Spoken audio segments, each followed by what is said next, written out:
जय श्री राधे कृष्ण।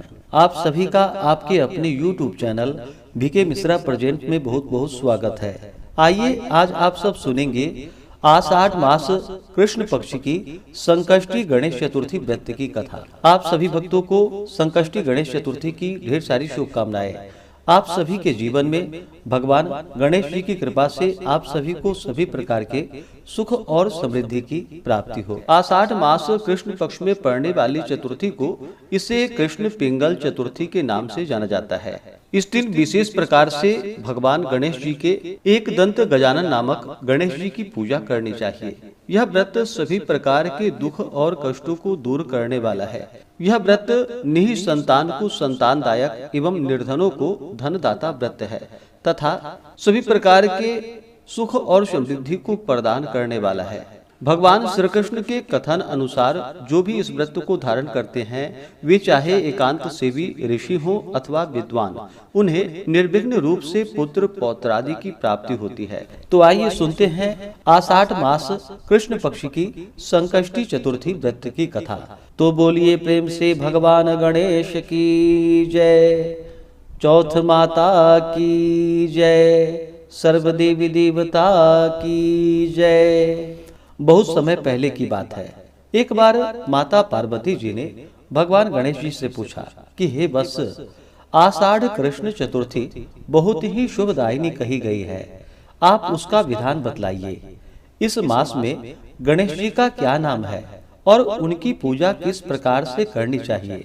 गणेश जी ने कहा कि हे माता, पूर्व काल में इसी प्रश्न को युधिष्ठिर ने पूछा था और उन्हें भगवान श्री कृष्ण ने जो उत्तर दिया था मैं उसको आपको बतला रहा हूँ। आप ध्यान पूर्वक सुनिए। भगवान श्री कृष्ण ने कहा था कि हे राजन, गणेश जी की प्रतिकारक विघ्न विनाशक पुराण इतिहास में वर्णित कथा को कह रहा हूँ, आप ध्यान पूर्वक सुनिए। हे कुंती पुत्र, आषाढ़ कृष्ण चतुर्थी के गणेश जी का नाम लंबोदर है।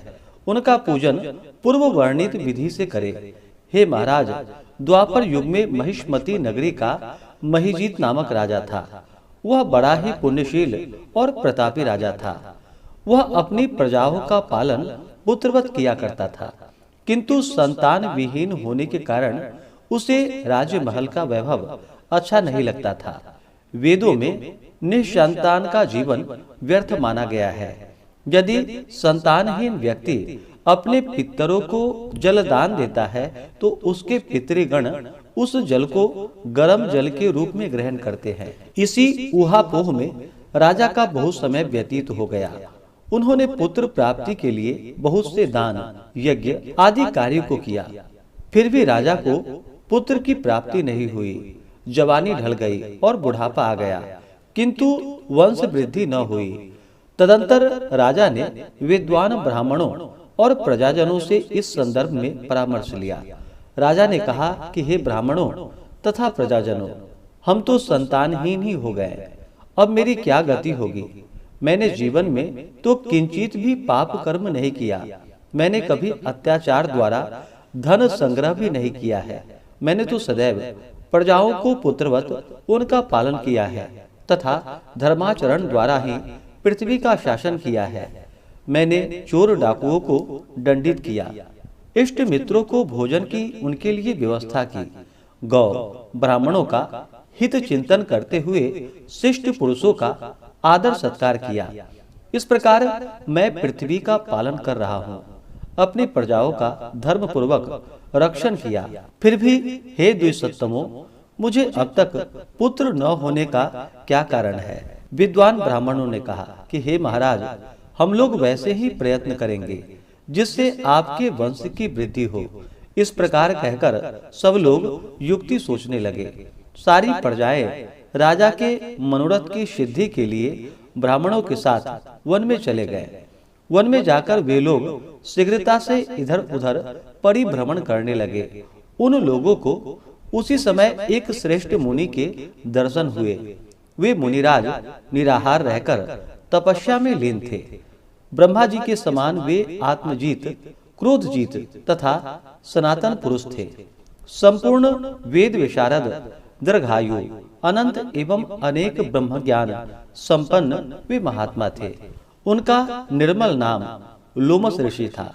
प्रत्येक कल्पांत में उनके एक एक रोम पतित होते थे, इसीलिए उनका नाम लोमस ऋषि पड़ा। ऐसे त्रिकालदर्शी महर्षि लोमस का उन लोगों ने दर्शन किया। सब लोग उन तेजस्वी मुनि के पास गए। उचित अभ्यर्थना एवं प्रणाम आदि के अनंतर सभी लोग उनके समक्ष खड़े हो गए। मुनि के दर्शन से सभी लोग प्रसन्न होकर परस्पर कहने लगे, हम लोगों को तो सौभाग्य से ही ऐसे मुनि के दर्शन हुए हैं। उनके उपदेश से हम सभी का मंगल होगा। ऐसा निश्चय कर मुनिराज से जनता कहने लगी कि हे ब्रह्मर्षि, हम लोग के दुख का कारण सुनिए।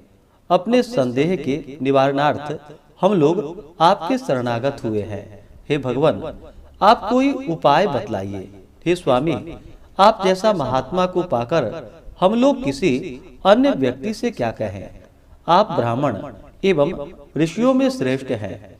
आपसे बढ़कर कोई दूसरा पुरुष मुझे दिखाई नहीं पड़ रहा है। महर्षि लोमस ने पूछा कि हे सज्जनों, आप लोग यहाँ किस अभिप्राय से आए हैं?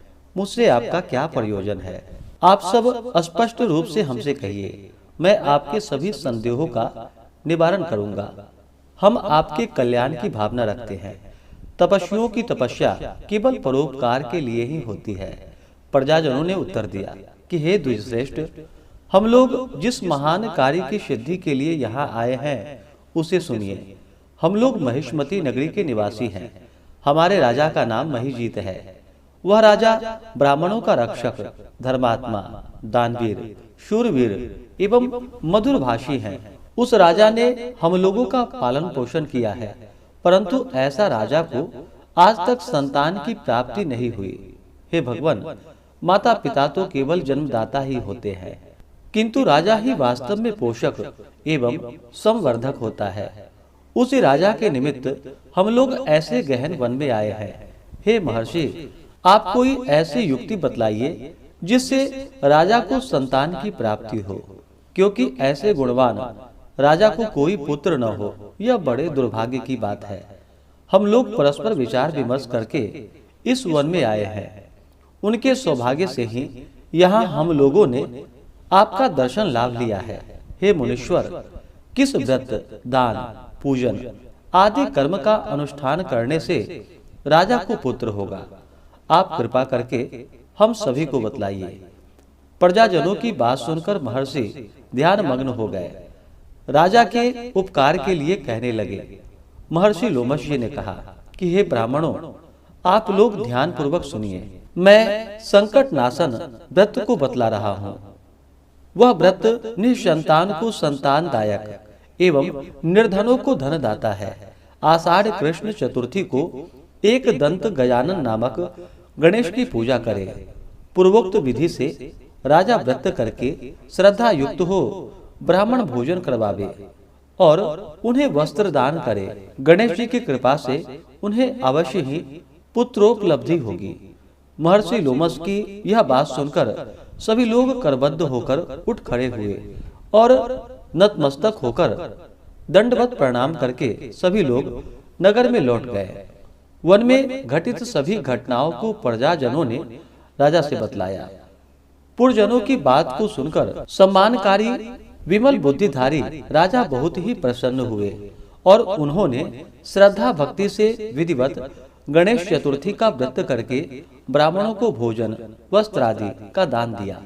रानी सुदक्षिणा के गर्भाधान संस्कार के अनंतर श्री गणेश जी की कृपा से राजा को एक सुंदर और सुलक्षण पुत्र की प्राप्ति हुई। राजा ने संपूर्ण नगरवासियों को संतुष्ट करके पुत्रोत्सव मनाया। राजा महिजीत ने ब्राह्मणों को धन रत्न आदि देकर तृप्त किया। भगवान श्री कृष्ण कहते हैं कि हे राजन, इस व्रत का ऐसा ही प्रभाव है। जो व्यक्ति इस व्रत को श्रद्धान्वित होकर करेंगे वे समस्त सांसारिक सुख के अधिकारी होंगे। श्री कृष्ण जी ने कहा कि हे महाराज, आप भी इस व्रत को विधि पूर्वक कीजिए। श्री गणेश जी की कृपा से आपकी सभी कामनाएं पूर्ण होंगी।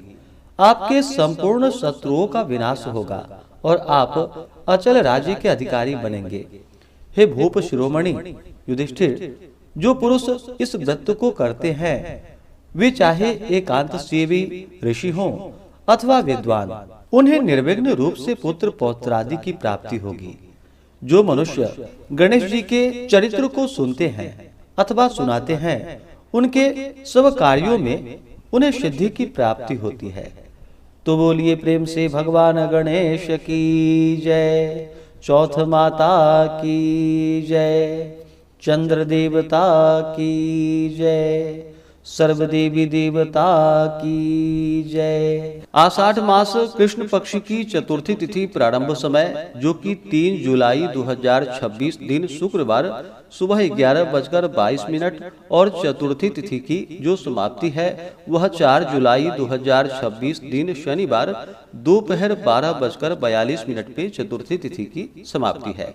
ऐसे में चंद्रोदय व्यापनी के अनुसार सभी भक्तजन जो कि 3 जुलाई 2026 दिन शुक्रवार को संकष्टी चतुर्थी का व्रत धारण करेंगे। 3 जुलाई को ब्रह्म मुहूर्त का समय सुबह 3:36 से सुबह 4:24 तक होगा। सूर्योदय का समय सुबह 5:12, सूर्यास्त शाम 6:53 होगा। राहु काल का समय सुबह 10:19 से सुबह 11:59 तक होगा। राहु काल समय के दौरान कोई भी शुभ कार्य या नया कार्य नहीं करना चाहिए, इस बात का ध्यान रखें।